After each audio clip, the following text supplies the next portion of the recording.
And welcome to the headliners. My name is Edward Mbeche, CEO and founder of Helen Technology.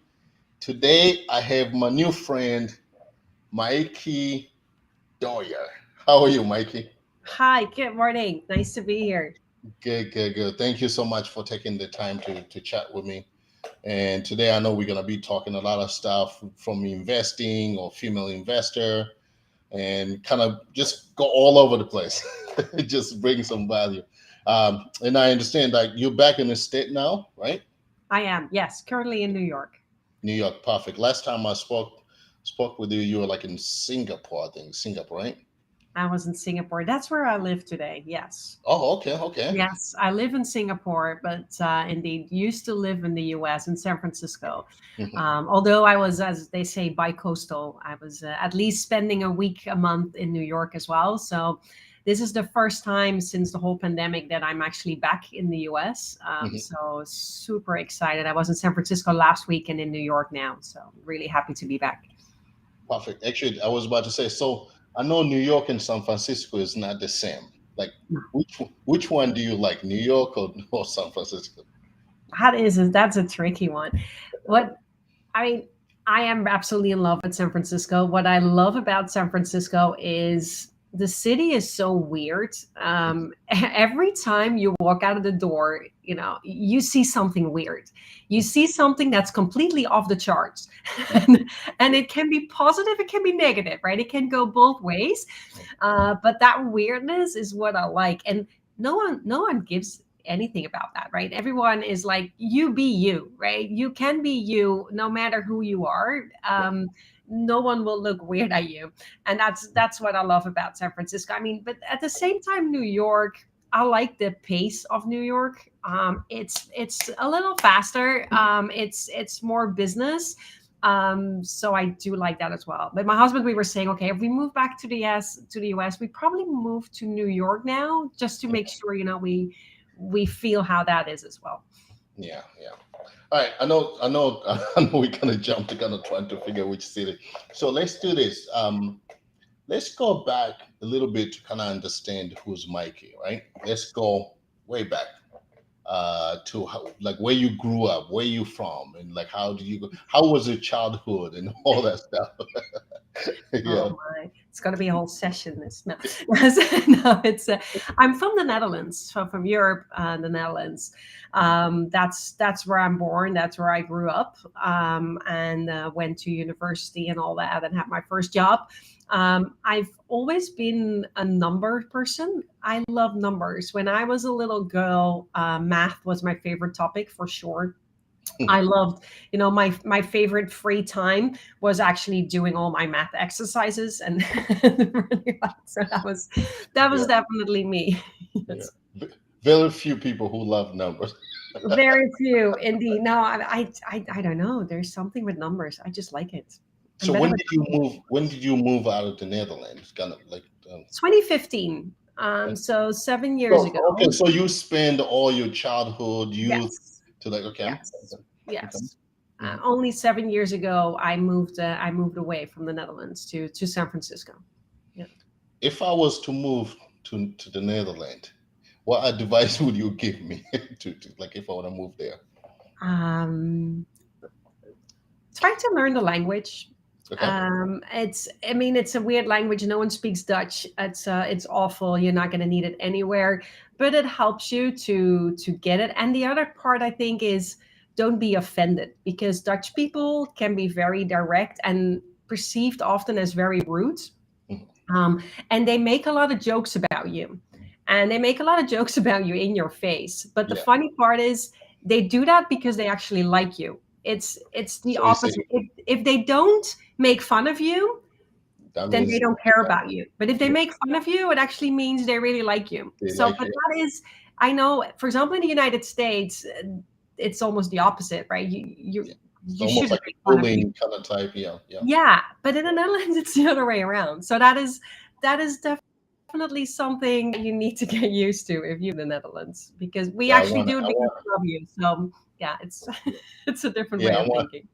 I want everybody to make fun of me when I get there, so I know they like me. And you Which, should make fun of them. That helps actually to get friends. yeah, here we go. Actually, the good thing, my company name is a Dutch word, Helen, True. Yeah. which means bring, fetch, go get it. Yep. Yep. So Yep. No. I'm So in a good I'm in a good start already. absolutely, absolutely. Now we just work on the pronunciation there, and then Yeah, yeah, yeah. So yes, so and I know you have Epic Angel, your company, which is I guess maybe we can kind of talk a little bit, kind of just give some history of Epic Angel. How did you end up from working? So you have this experience as a CFO, yeah, right? So you yeah. worked as a CFO, you have experience like board member, investor, and then you started this Epic Angel. Can you tell us a little bit how did you end up starting Epic Angel?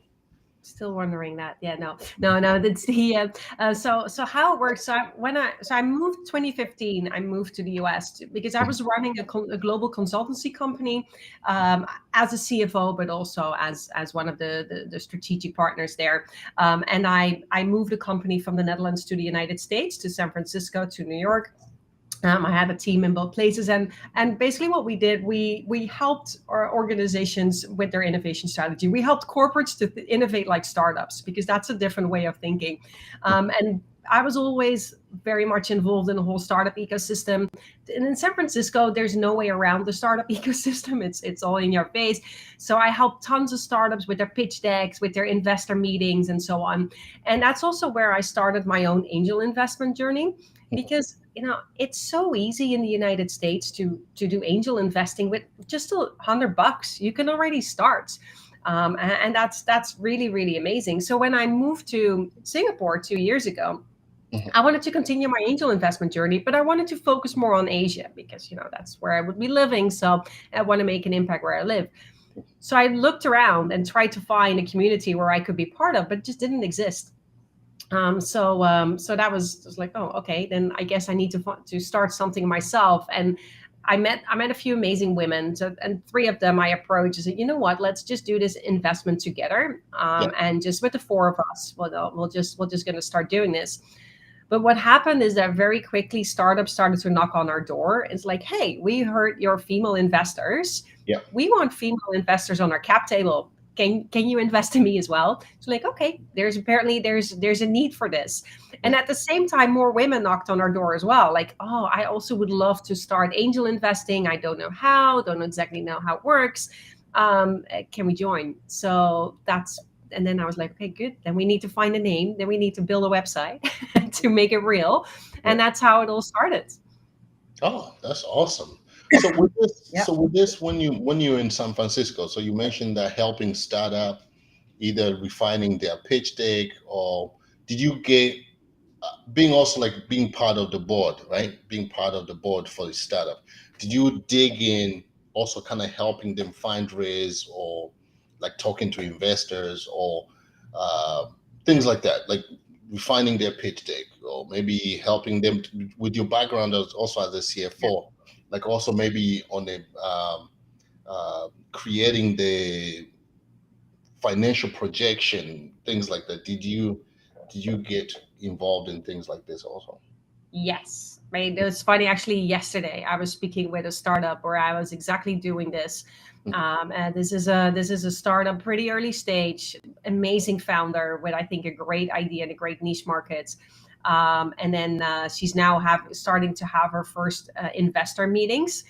So people were like, "Send me your financial projections." So she's like, "Help!" Right? I've never done this. So because as a startup founder, you're often very much connected to your core product, and that's what you know everything about. But you don't necessarily know a lot about finance and financial projections, and how does that even work. And what also many startup founders forget is that the investor is always asking the questions from their own perspective, not from the startup perspective.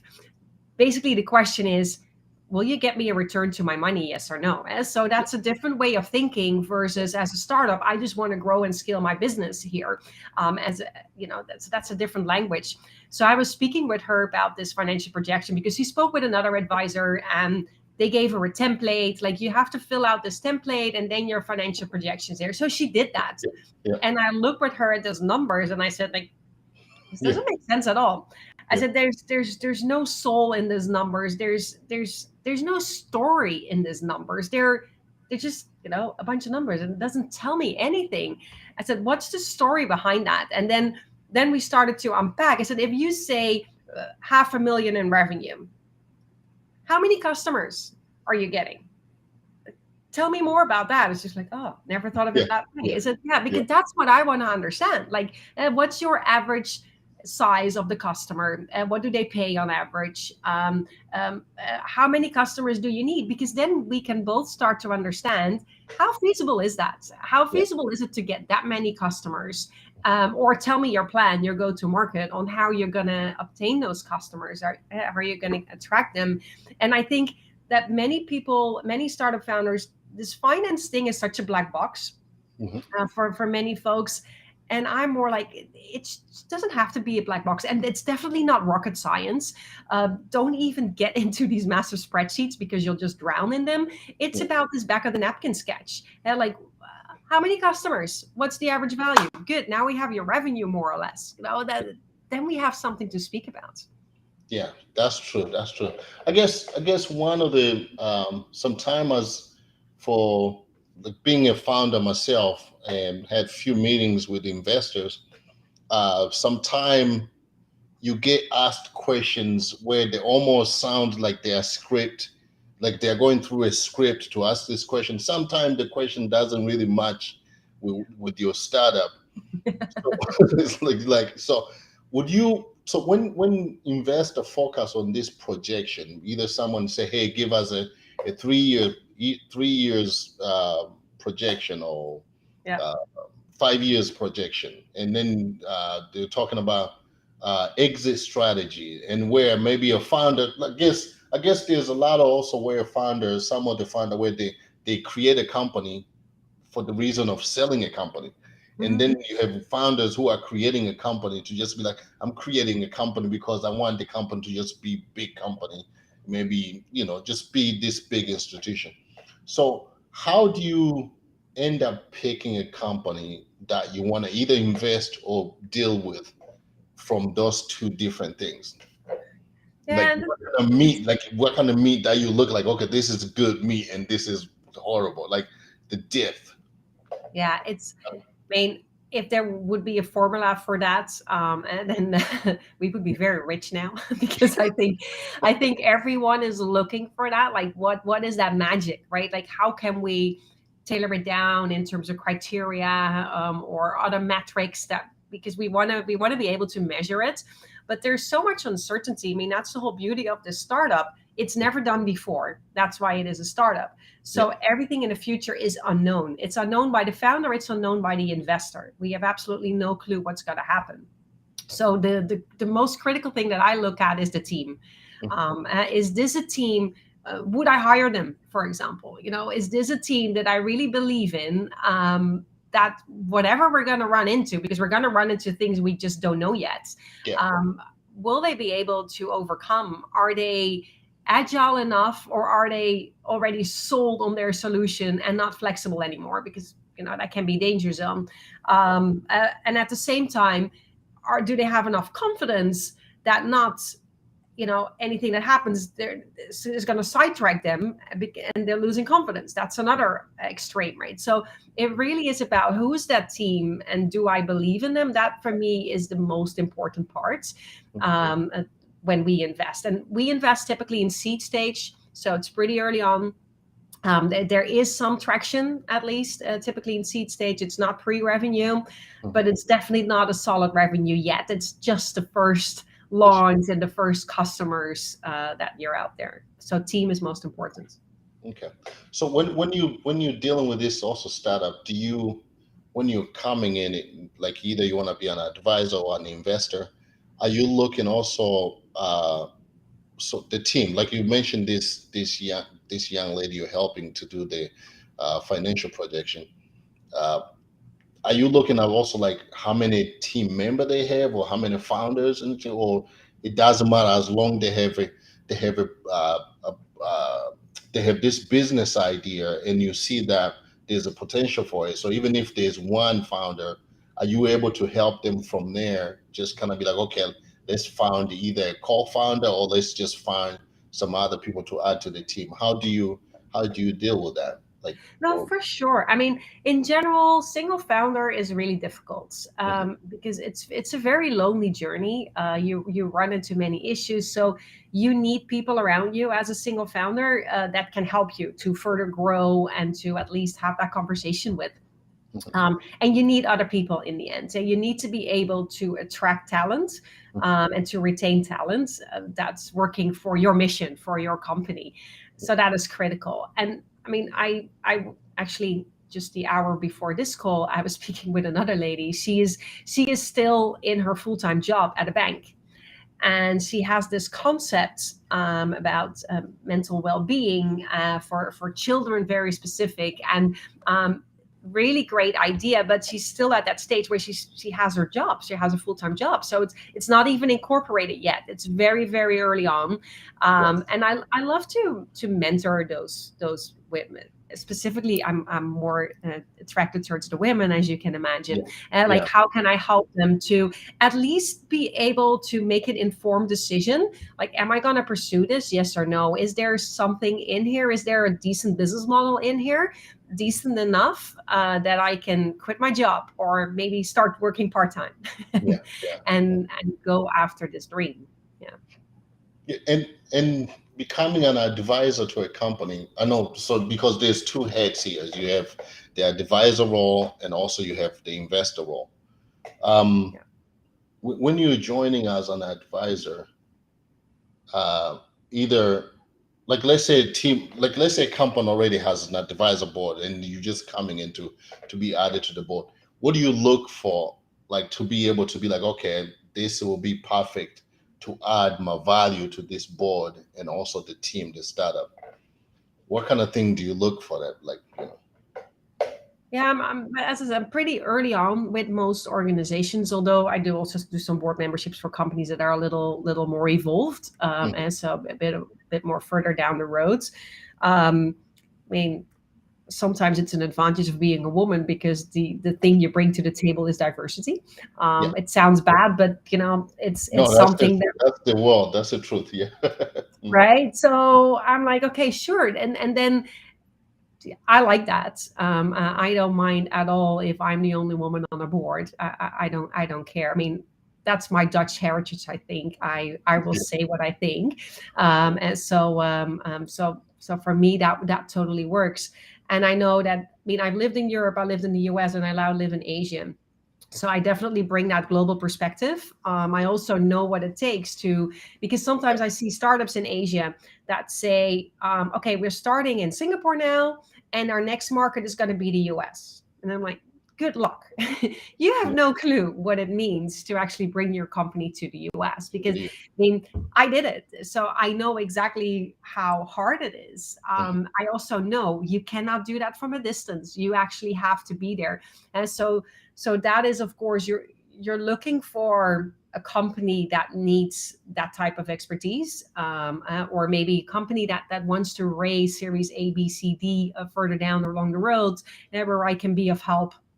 And especially in a board capacity or an advisor capacity, Mhm. that's of course where I'm trying to add the value. Because mean, and when you start to, because many people ask me as well, like, how can I become an advisor or how can I become a board member to a startup? Because it all sounds so cool and sexy. And I'm always like, well, in the beginning, the first 2 months or so, you're going to do it for free.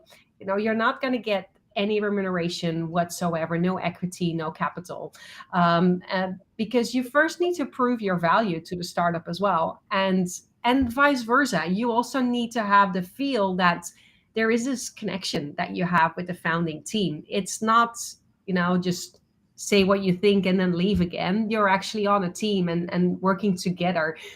So it's teamwork. So there is this trial period always Mm. where you need to figure out, is there a fit? Yes or no? Yeah, yeah. And I guess also maybe for maybe if you can give advice to founders like for startup putting a team together for board of advisor, what should they look for? Like, so I've been through this, so I've been going through this thing, like kind of looking for advisors, board of advisor on LinkedIn, and they like I posted, I'm saying I'm looking for a data scientist or artificial Yeah. intelligent person with that kind of background, and someone just randomly will just apply for that job, and you're looking at the experience, you're like, you don't have this at all. Like, so how what would you advise for founders when they are looking for advice, or how many advisors, or what kind of background advisor should have? Yeah, I think definitely the use networks of others. I think putting out a cold job opening is very, very tricky, Mhm. because indeed everyone wants to be on a board because it all sounds fun and sexy, right? So you'll get a lot of people applying, but it doesn't say anything. So definitely, I think if you know someone and then like, hey, I'm looking for this. A good tip, by the way, if you have investors already, ask your investors, Mhm. because unfortunately, that is something that I don't see happening enough. Because I invested in 30 plus companies now, and um, I rarely ever get a question from a startup on how I can help them as investor, right? As advisor, yes, but as investor, I'm Yeah. like, I get the updates, the investor updates, but that's all, a little bit boring usually. I'm more like, but how can I help? Because there must be stuff that's not going according to plan, because that's life and that's in any company. Mhm. And how can I help? Are you looking in need for an advisor, or are you looking maybe for a new CTO, or you are looking into entering the market specifically there and there? Maybe I have someone that I can use. So use the network that you already have, Mhm. and actively ask around for that. And if you're not, if your network is maybe a little narrow, figure out the accelerator programs in your area. I think usually accelerator programs, there are really a lot of mentors attached to it, so they can help you as well by saying like, hey, if you're looking for this person actually might be a good one. Okay. So So that's, yeah, use your investors yeah, as resources to kind of help your advice or whatever. So I guess maybe it's one of those like, hey, they invested in my company, they believed in me. If I start telling them I have this problem, they might think like I'm not stable. So I guess it might be part of that too. That's how I will feel maybe. it That is right. And before, but I mean, that is this definitely the situation before someone becomes your investor, because then it's like, okay, I want to be transparent, but don't need to put all my stuff on the table yet. yeah. But of course, I mean, always be transparent because the truth will always come out. And so, but then once they are your investor, you're married basically. That's what I call it, right? For the next 10 years, you're connected in a contract with each other. So this investor is not going to pull out unless you do something really dumb, but then it would be so big that everyone will know even anyway. So don't worry about that. But this investor's interest is to make you successful, because the more successful you are, the better it's going to be for the investor. So you both share the same objective. So use that. It's no longer your enemy, or I need someone who you need to convince, because they're already in. They're already there. Perfect. And for what would you advise for startup? Like let's say there's a founder who wants to fundraise, and they have two investors. Yeah. One investor say, "Hey, I give you money." Like let's say you're looking for $1 million. Say one Yeah. investor say, "I give you money and go with, just run with it, do whatever you need to do." Or you get an investor, I give you the money, but also I'm available for advice, whatever. So what would you advise? Because in a way, as a startup or founder, you feel like, hey, give me the money, I'll run with it. don't bother me or whatever, so because I want to run the company, so I don't feel Yeah. like someone is looking over my shoulder. But in another hand, you're like, hey, give me your money, but I'm gonna also get a lot of advice how to navigate this, because with all this experience that you bring, how, what would you advise, or how would you advise for a startup founder to which investor to pick? Yeah, that's a tough one. But because I mean, I'm more of a passive investor, I would say. I mean, I love to be an advisor, but only if you need me, right? I'm not gonna push myself to you. I don't believe in that, right? And a founder needs freedom, Yeah. and to just do what they want to do and to follow their own hearts. At the same time, I really think that what the key thing is with an investor that wants a seat at the table, basically, because those type of investors, they typically have something to give you. So the key question is, who is going to have that seat at the table? Because sometimes they send an analyst. That's not always very helpful. That is indeed someone who's just looking on your shoulder and reporting back into headquarters. I would say no. If it's a senior partner, yes, right? That's usually good.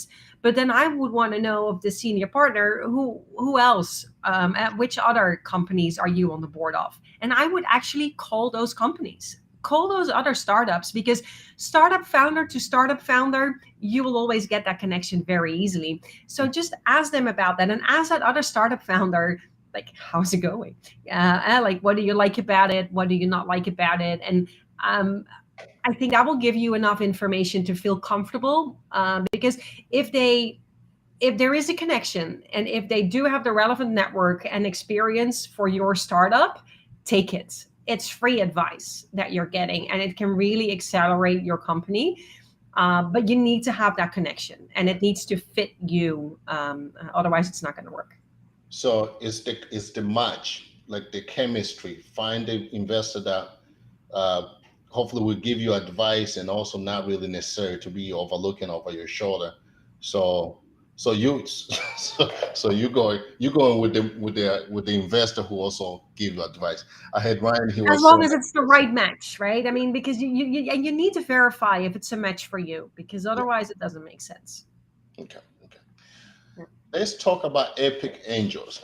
I know you say you pioneer about female investors, and probably like this industry does not have a lot of female investors, or and also um, maybe also founders. Like there's not a lot of female founders, or there's a lot of female founders, but they do not get the same respect or same investment when they approach this male dominant kind of industry.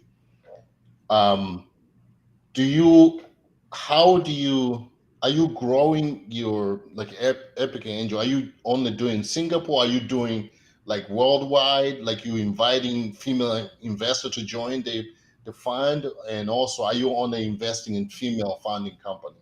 Yeah.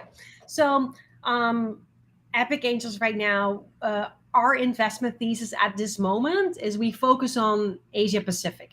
Okay. So it's beyond Singapore, it's the whole Asia Pacific region, which is massive, of course. And we have investments in Bangladesh, in Australia, in currently speaking in Japan, and so, but also Singapore, Indonesia, Thailand, Philippines, right? So all those countries out there. So that whole region.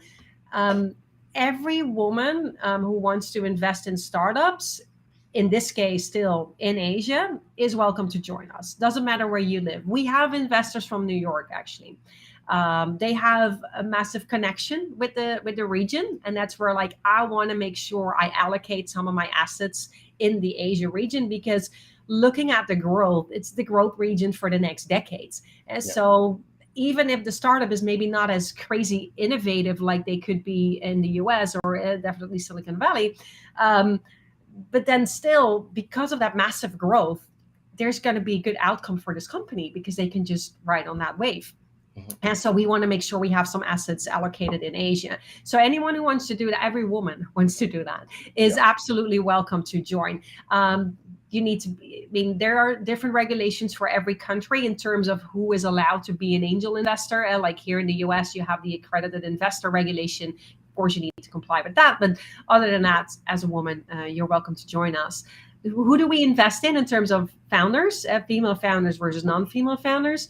We invest in both women and men, because our goal really is we want to increase the number of female investors. That is our key thing. And I just want to get a good return on my investments. And the stats do say that women perform better.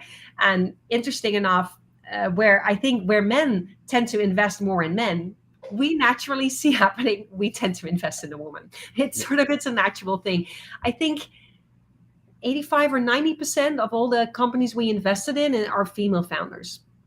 The others, because about 85%, you said. Yeah, we do have a criteria though that even if it's a male founder, there has to be a woman on the core team. She does not necessarily needs to be a founder, but if you have 3 executives in your startup, it cannot all be men. In my opinion, something is missing. And so one of them needs to be a woman. Not necessarily founder, but we want to see a woman in a senior leadership position. Yeah, there's this always said there's this voice which is very important. Actually, like if someone has a team on the males, like it's like they are missing out big time. Like because there's this voice. I don't know how to explain it, but it's like there's this touch that comes with it with having a female executive or female co-founder. It's just a diversity. I mean, a team with only women is also really rough. So I would definitely advise and make sure there's a man on board as well. It's about that diversity that brings different perspective. I mean, otherwise, I was with one startup in India. I was speaking with them, and they were in the financial industry. And the guy was saying, I was like, hey, you don't have any women in your core team. I think, you're onto something, but I miss that diversity in your team. And he's like, yeah, but we got the whole female aspect covered because we're also going to launch a product for the female customers. We're going to give them a pink credit card. And I was like, okay. That is exactly why you need a woman on your team, right? A pink credit card is not going to fix anything. It's not going to help. So those are, you need that diversity. You just need that. Yes. So why are you planning to come to the US, or you just like that's it, like in the Asia market kind of? Asia for sure. The next focus for me would be Latin, because I think US, I like investors from the US, but the startups in the US, it's a very busy market already. There are so many platforms out there. There's so much money going on already through the US. So even as an investor, it's easy to get started, whether you're a woman or not. I mean, the reason why I started Epic Angels specifically is, of course, because women in general tend to be a bit more risk averse or risk aware, is the nicer way of saying that. And with Epic Angels, we give them the confidence to invest by hearing from others, like, what do you look at? Because especially if you just start with investing, you're like, oh, is this a good idea or not, right? I mean, and if you're on your own, it's really rough to make that decision. And that's where the community comes in. So from the community perspective, I can see it. So that's why investors from the US are absolutely welcome. Just at this moment, for me to dive into the startups into the United States, that's quite something. First of all, you have to be there. I don't believe in investing in a region if you don't have local presence. Because you need to have a feel for what's going on, a feel for the ecosystem, and that's the main reason why we only started a year ago. So that's why APAC is big, and one of our angels is actually currently moving to Mexico, and I always wanted. Maybe I want to move to Mexico as well one day.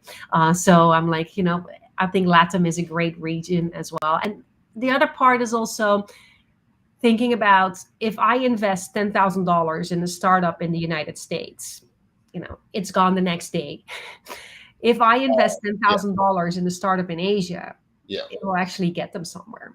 So I think in terms of making an impact, I Yeah. see what you're saying. Yes, Yeah, it's, that's it's true. just reality. I mean, I can make a lot more impact right now in Asia Pacific than I could in the United States with the investment money. Yeah. Do you when you're accepting, like, what's the process for someone? Actually, probably I'm saying the name wrong. Then I'm saying Epic Angels. Yeah. Epic. Okay, Epic. Okay, perfect. What's the process for someone to join Epic Angels, like as a female investors? Do they have what's the criteria for them to be like, okay, we can accept you? Like, is this like there's a fund, like you have to have this much? Do you have also to have this background? What is it? No, what we ask from our angels is not a thing that we track, but it's something that we ask for is that you are willing to invest at least $10,000 on a yearly basis. Okay.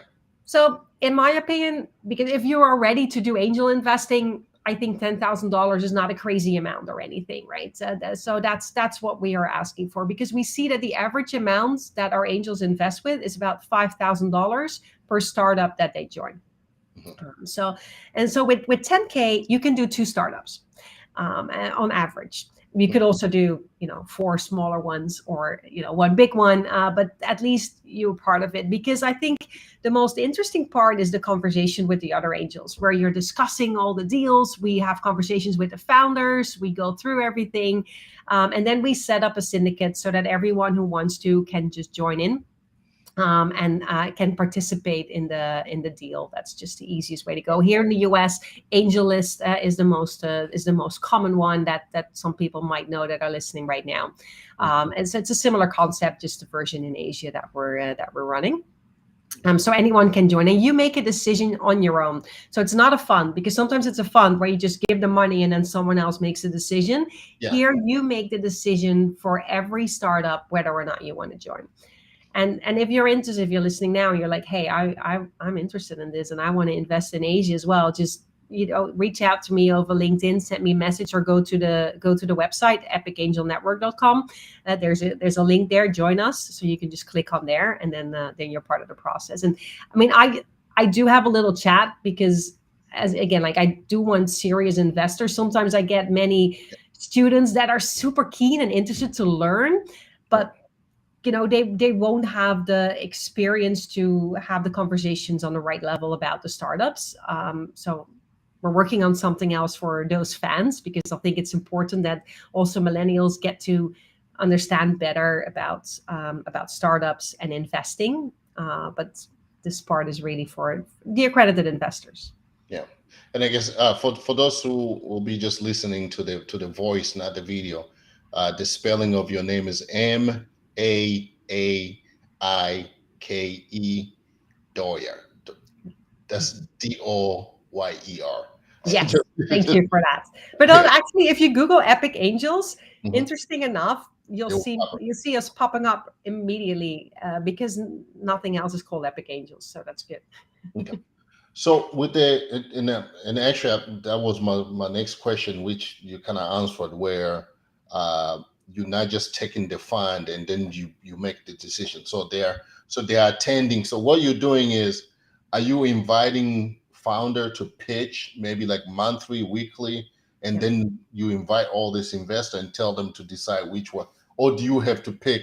What's the process of picking? Because Yep. I don't think you are accepting everybody to pitch at the same time. What's the process of like, okay, this company goes to the next level now, can pitch to all our investors? What is that process like? So same thing there. If a startup is listening that's doing business in APAC with at least a woman on the core team, and you wanna apply, you can also go to our website. There's a pitch now button, so you can just click there, and then you answer a couple of questions, and you can submit your pitch deck. It arrives on my plate together with my co-founder Hester, and the two of us, we go through the pitch deck first, indeed. And I think we probably receive about 50 decks or so a month at the moment. So that's quite a lot. And on top of that, we also actively scout ourselves. So we go through that, and the ones that we find interesting, we have a first call just to see, is this going to resonate with our angels? And is this the right moment to present it to our angels? And if that's a yes, we'll push it into our network, and automated systems behind that. So we push it into a network. We do on average about 4 to 5 deals a month that we present to our angels that we feel like, they're a good fit on many dimensions. Then we have a call with the founder where all our angels are invited to, or they can listen to the recording later on, because I think that interaction with the founder is critical. To understand, and then if there is enough interest from the angels, we ask for the data room access. We want to see, even though I don't want to see extensive spreadsheets, I do want to see a couple of things in there, just to see where this is heading towards to, and after that, if there's still enough interest, we set up the syndicate and we're closing the deal. That's awesome. So I know so you invest only in that market and you don't invest in the US. Are you taking positions as a board or advisors? I mean, in the US market? Absolutely. Yeah, I mean, I've been here long enough to be part of that, and also what you see is especially if companies want to expand into Asia, and that could be a very good reason to actually look at someone like me, because I'm in Asia, but I understand. So you see, I'm pointing towards my company is going to Asia. No, but that's the thing, right? You need some boots on the ground, and if you have an advisor that's there, because the whole ecosystem is so completely different compared to the United States. The languages alone is already a nightmare, legislation, but also that advisor can help you with connections. Like in Singapore, for example, the government is extremely important. And so you need to make sure that you get connections there as well, and that you are part of that ecosystem. Yeah, that's true. So is your husband involved in a company, or just this is like it, that's yours? Okay, yeah. No, he in our household, I'm the one running our finances. Always have been. It's probably my finance background. He doesn't care at all about it. I mean, he was recently literally asking, like, where can I find the login details actually of all these accounts? And every year I sit down with him and I'm presenting him my plan. Like, okay, this is my plan. What is it that you want, right? Because we're, in a way, I don't know, very uncommon. We have everything separated. But I manage assets for both of us. I sit down with him, like, what's the plan? How do you want it to be allocated? What's the situation? And then I execute it according to how we want it to be executed. Let's jump a little bit into relationship and finance. So that's a nice one. Yes. What would you give advice? I know I heard this a couple times, like when couple get married and they put their finance together, like where they have a joint checking account, saving account, or whatever. What would be your advice? I know, like you just mentioned, like where you guys have separate. Would that be your advice, to be like, hey, you get married, separate checking account, and then maybe have a joint account that pays all the bills together? Or what would it be your advice? That is what we do, right? I mean, we have everything separated. We get our incomes, our salaries on our own bank accounts. Then we have a joint account where we indeed both contribute. That's a percentage basically of our income. So it's the same percentage for both of us based upon our income. And then we know this is the amount. And then typically you need to make sure, of course, it's enough to pay for your rent and all that stuff, but also for your holidays included as well. So that's what we do. We do not have kids, so that makes it a little easier, because, of course, your joint account needs a little bit more if you have children.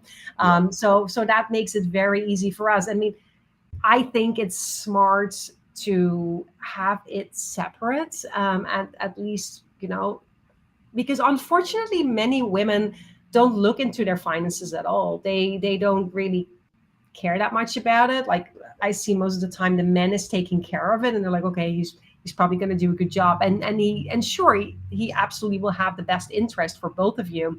But if shit hits the fan, I think it's important that you know as well about finances, that you're familiar with it, that it's not going to be a big surprise all of a sudden.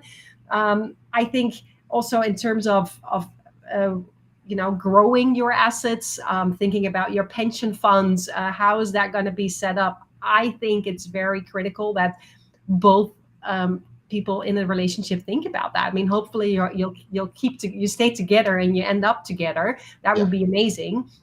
But yeah, you never know, right? So that's true. I Yeah, think it's important, and it gives you a bit of that independence as well. I mean, I've always earned more than the boyfriends that I had, which usually led to big discussions. But they didn't really like that. My husband right now, he really couldn't give. He really doesn't care at all. He's like, you do whatever you want, but we have everything just separated, and that's also how he likes it. So I think it's good.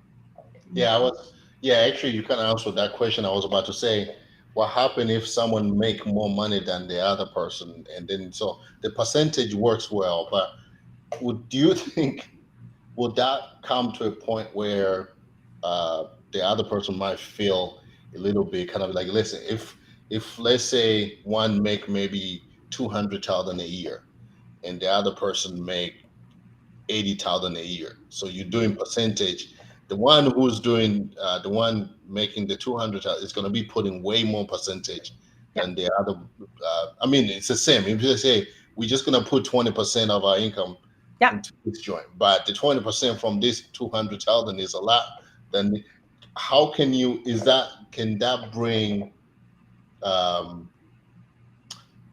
how do you say it? Can that bring like so in a relationship is always known like if a woman makes more money than their man, there's always that thing is like you can't like this is like oh I'll give you an example. I saw this on social media saying when a man make a lot of money, they start thinking about like, oh, how can I start a family and support a family? Now I'm ready to get married, whatever, right? Because I have enough money. When a woman gave so much money, it's like, oh, I don't need a man. That's what I always said as well. I don't need a man. No, no, no. It's totally. I mean, I always earned more than my boyfriends, than my current husbands, and Mhm. unless actually when we moved 2 years ago, I did an exit from my company and Yeah, I started Epic Angels, and I mean I don't earn money running Epic Angels. I'm not getting a salary out of it. I mean, hopefully, eventually, my investments will be my return, but I'm not getting a salary out of it. So right now, my husband is like earning way more than I do. yeah, yeah, And so right now the roles are reversed for the first time, which for me is very uncomfortable, I have to say. And he again, like he doesn't care. And I think it's also important that I mean that goes very deep philosophical into a whole relationship that goes beyond finances, because I think in the end in a relationship you should be equals. yeah, And equals is not about who brings in the most money. And of there will be a difference because there might be different choices. Yeah, yeah, like it's my choice right now to focus on Epic Angels, which means a different salary level than if I would do something else.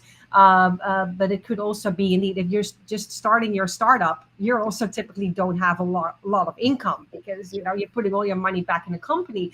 Or when you just have kids and one of the two decides to be at home for a few years to be there for the kids, that immediately means something. So it is important indeed that you have that conversation. I mean, and as I said, we literally sit down every year and look at like, okay, what do we expect our income to be the upcoming year, and then we look at the percentages for everything, which includes the joint account, which includes your personal expenses, like what's your fun money, right? That you yeah, can just spend on yourself, but also what's our money that we're going to put in investments, what's the percentage that we're doing there.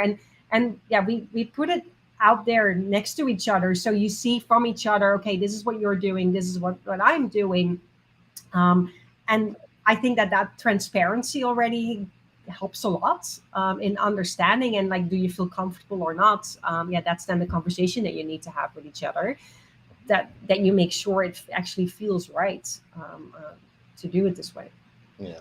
And I was thinking about like where you're saying now you don't make enough like your husband make, but all it takes is one of your investment to turn to be a unicorn Exactly.